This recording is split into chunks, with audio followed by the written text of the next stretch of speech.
Fight!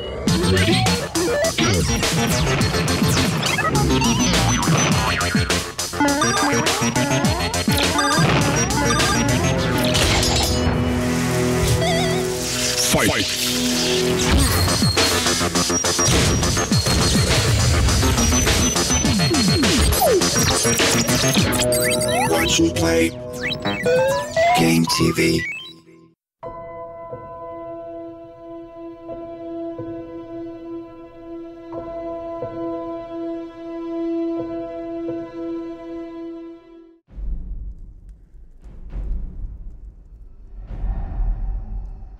Du hättest handeln sollen.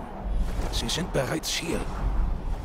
Die Elder Scrolls erzählten von ihrer Rückkehr.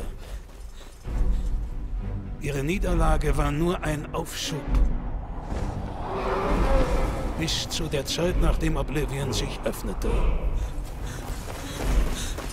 Und die Söhne von Skyrim ihr eigenes Blut vergießen würden.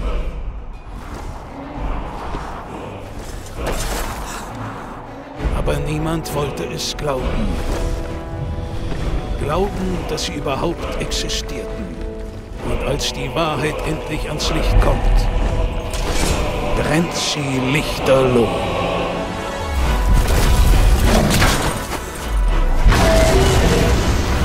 Doch es gibt einen, den sie fürchten. In ihrer Sprache heißt er Dovahkiin, Drachenblut.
Hi, this is Todd Howard of Bethesda Game Studios, and we're here to show you a sneak peek at our latest game, Skyrim.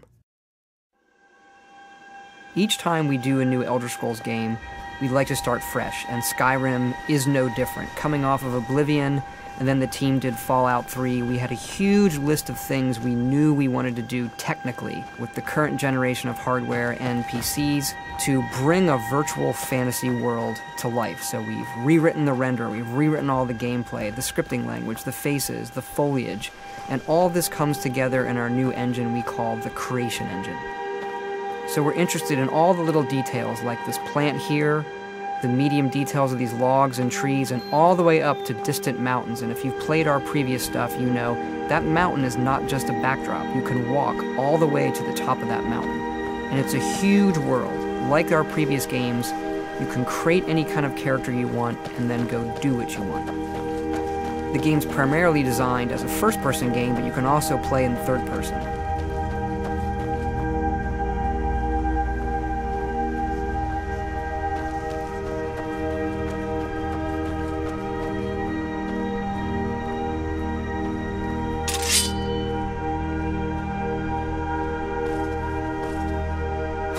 Our big motto for Skyrim is, you are who you play. So whatever you have in your hands, or whatever you're using, you're going to get better at, and then you're going to level up. The right trigger does your right hand, and the left trigger does your left hand.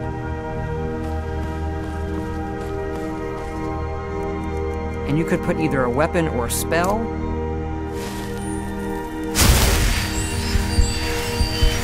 You can also dual-wield spells. What's really cool here is, if you put the same spell in both hands and pull both triggers, you can get a bigger, more powerful version of that spell. Up here we have standing stones. There are 13 of these throughout Skyrim's landscape, and they give you special abilities, but you can only have one of these active at a time.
This is your character menu.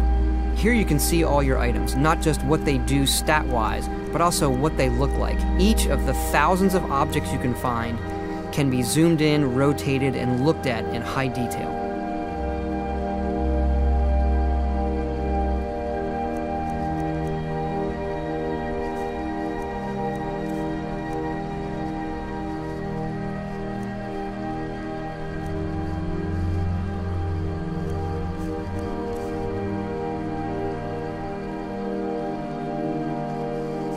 With the skills menu, you look to the heavens, and here you can see all of your skills, how they're progressing, and as your skills increase, you'll push yourself to leveling up. The higher the skill, the more it affects your level progress. And when you level up, you get to pick a perk. Each of these skills has its own perk tree. As you develop your character, it's like the game is drawing this custom constellation for who you are. Lastly, we have the map, and we're just going to pull the camera back here and show you how the level of detail system works in the game. We're just rendering the whole world.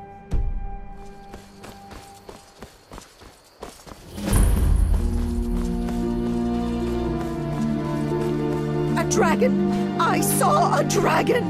What? What is it now, Mother? You keep on like this, Ain't every day we get visitors in Riverwood. Gerder's family first settled here as woodcutters a few generations ago. She and Hod run the mill. I make a decent living sharpening axes and fixing the sawmill.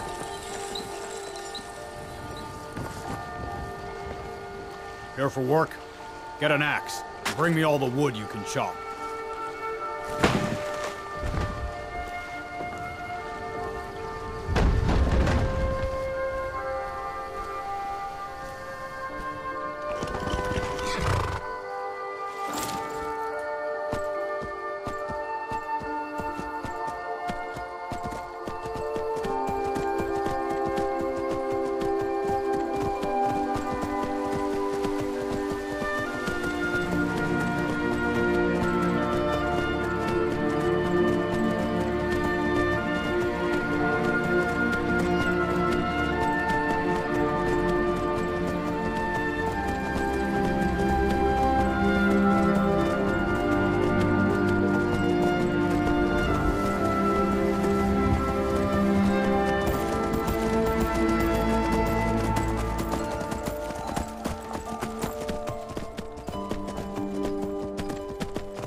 This mountain here is the tallest mountain in Skyrim. It's called the Throat of the World.